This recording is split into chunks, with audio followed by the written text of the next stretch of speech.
Bonjour, ça va toujours?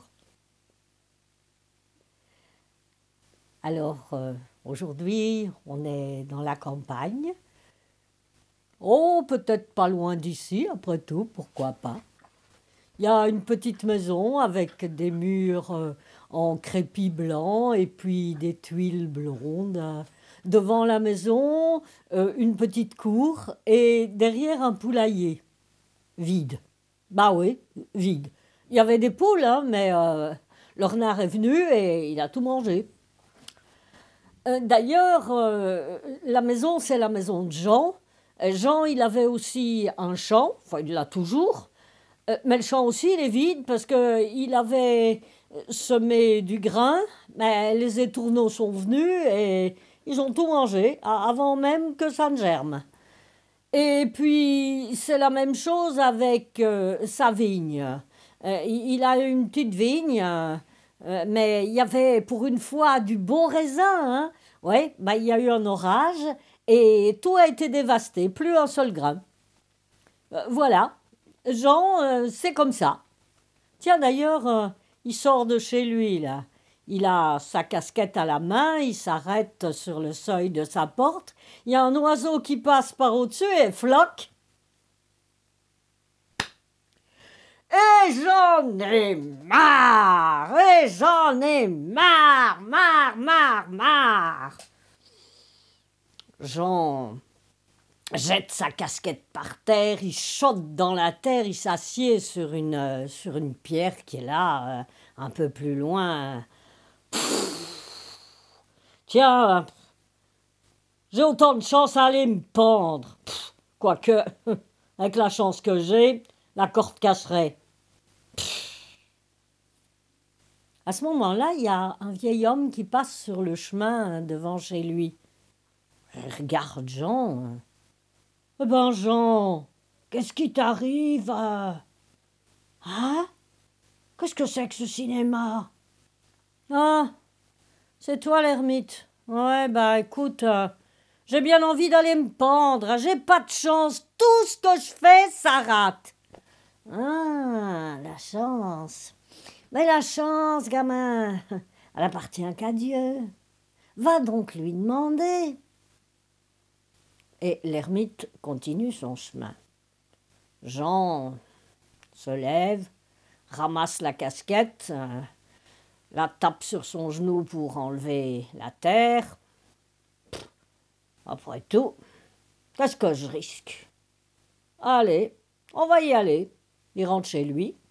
Dans une besace, il met une gourde d'eau, un gros morceau de pain, un fromage, il met la besace sur son épaule et le chemin sous ses pieds. Alors à cette époque-là, Dieu, il habitait une grande montagne, tout en haut d'une grande montagne pelée, là, de l'autre côté de la forêt.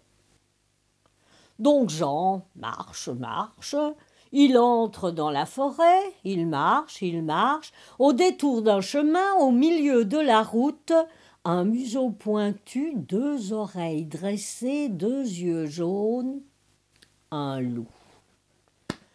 Ah, ben voilà, ça c'est bien moi, voilà, il y a bien 50 ans qu'on n'a plus vu de loup ici, il entraîne, hein, c'est pour qui?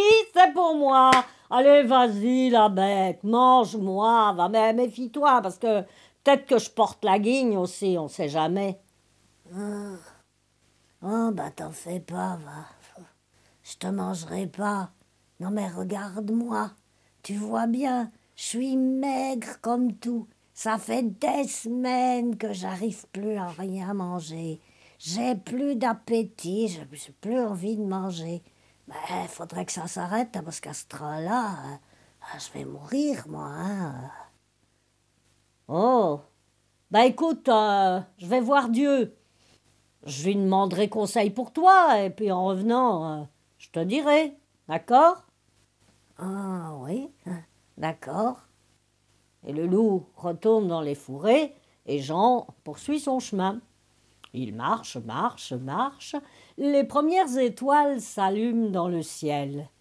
Jean arrive dans une clairière. Au milieu de la clairière, il y a un petit arbre et, ma foi, l'herbe y a l'air fort tendre et confortable. Jean s'assied sous l'arbre, il mange un peu de pain, un peu de fromage, boit un bon coup, et puis il se couche pour dormir.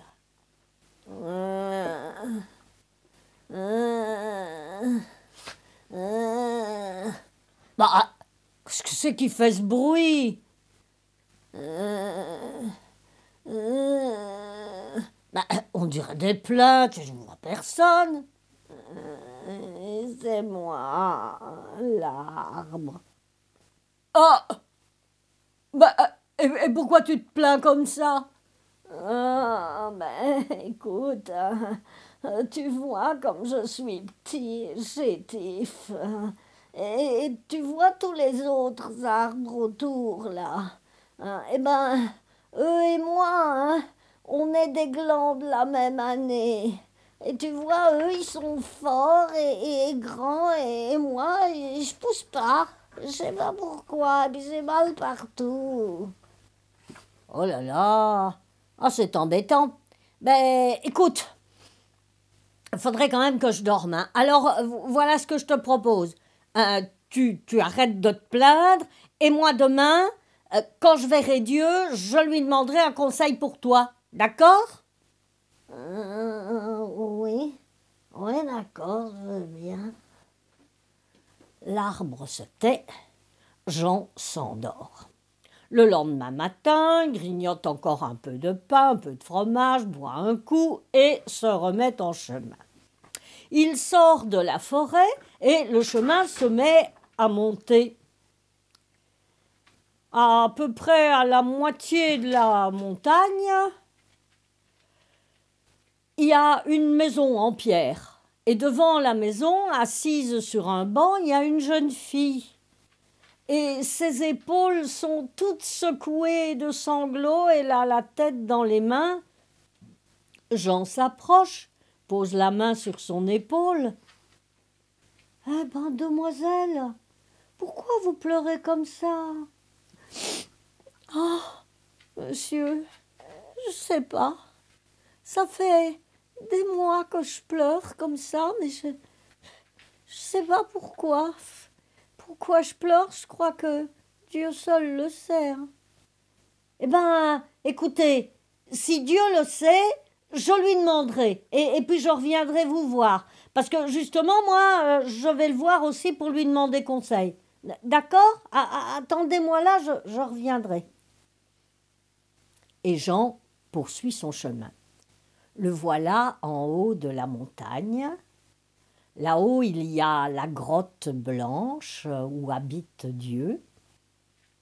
Jean rentre, il fait sombre dans la grotte. Mais au milieu du plafond, il y a un trou et par le trou arrive un rayon de soleil. Jean se met sous le rayon de soleil. « Ah, bonjour, Jean. »« Ah, c'est vous, Seigneur ?»« Bah, comment vous savez que c'est moi ?»« Bah, Jean, allons, je suis Dieu tout de même. Et je sais pourquoi tu viens.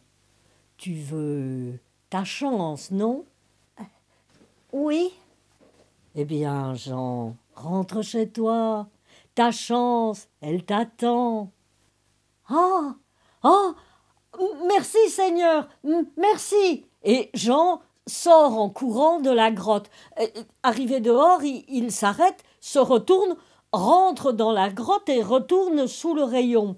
« Ah, tout de même, j'ai eu peur, Jean. Je croyais que tu avais oublié tes amis. Alors, pour eux, écoute-moi bien, je vais te dire ce qu'ils doivent faire. » Dieu explique, Jean écoute attentivement, remercie encore Dieu, et puis prend sa course pour rentrer chez lui. Le voilà devant la maison de pierre, la jeune fille est toujours sur son banc, elle pleure toujours. « Demoiselle, demoiselle, je sais, Dieu m'a dit, pour arrêter de pleurer, ben, il suffit de vous marier. Voilà. » Ah, Eh bien, vous avez l'air charmant. Vous voulez m'épouser? Ben, je crois que ce sera avec plaisir, mais je n'ai pas le temps. Moi, Dieu m'a dit, ma chance, elle m'attend chez moi, faut que j'y aille. Allez, et au revoir. Hein. Et Jean poursuit sa course. Il rentre dans la forêt, arrive à la clairière. Et l'arbre, tu sais, pour que tu pousses, eh ben, il faut creuser entre tes racines. Hein, il y a un grand coffre plein d'or, et c'est lui qui empêche tes racines de puiser ce qu'elles doivent prendre pour toi. Ah, mais alors, hein, vas-y, déterre le coffre. Moi, je serai guérie et toi, tu seras riche. Oui, ce serait avec plaisir, mais j'ai pas le temps. Et Dieu m'a dit, ma chance, elle m'attend chez moi. Ah, allez, salut. Et Jean poursuit sa course. Au détour d'un chemin, le loup. Ah, alors, t'as vu Dieu? Qu'est-ce que je dois faire? Ah, loup, écoute, Dieu m'a expliqué, hein. Pour que tu retrouves l'appétit, tu dois manger un homme. Mais attention, hein, pas n'importe quel homme, hein. Tu dois manger l'homme le plus idiot de la terre. Ah, c'est malin ça. Mais comment je vais le reconnaître, moi? Ah, écoute, ça je sais pas, hein, je vais te dire comme aux deux autres, moi, j'ai pas le temps, je t'ai donné la réponse de Dieu, maintenant tu te débrouilles. Hein? Quels deux autres?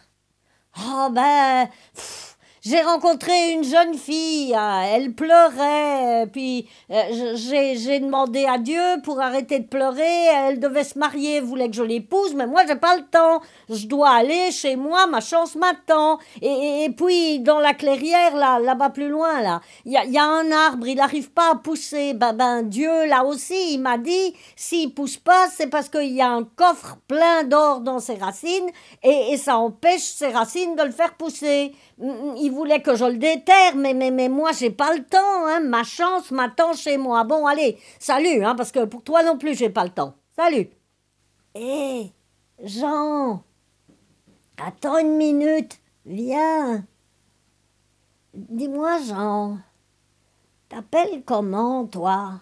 Un homme qui peut épouser une jeune fille charmante, qui peut devenir riche sans grand effort, et qui laisse tout ça pour rentrer chez lui. Oh, bon, c'est un idiot, hein? À bien réfléchir, je crois bien que c'est le plus idiot de la terre, hein? C'est toi qui l'as dit, hein? Et Jean finit dans l'estomac du loup. À demain.